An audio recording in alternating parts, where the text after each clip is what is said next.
मुंबईमध्ये गेल्या 4 दिवसात महिन्याभराचा सरासरी पाऊस, दुपारी 3 वाजता भरती, सोसाट्याचा वाराही वाहणार, मुख्यमंत्री फडणवीसांची माहिती.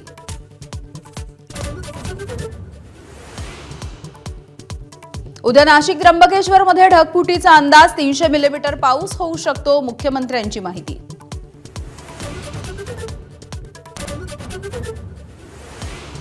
पहिल्याच पावसात मिसिंग लिंकवरती दरड कोसळली, डोंगरावरून कोसळलेला भला मोठा दगड फोडण्याचं काम सुरू.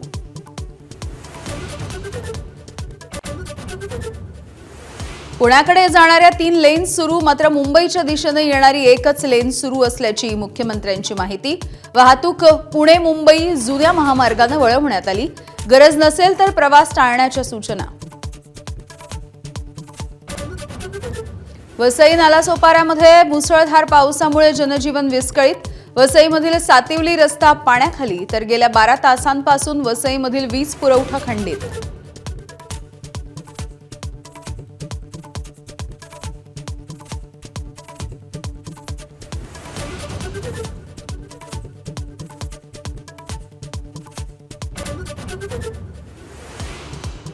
मुंबई गोवा महामार्गावरती अखेर वाहतूक सुरू, खवटी इथे कोसळलेली दरड हटवण्यात यश, हळूहळू वाहतूक पूर्वपदावर.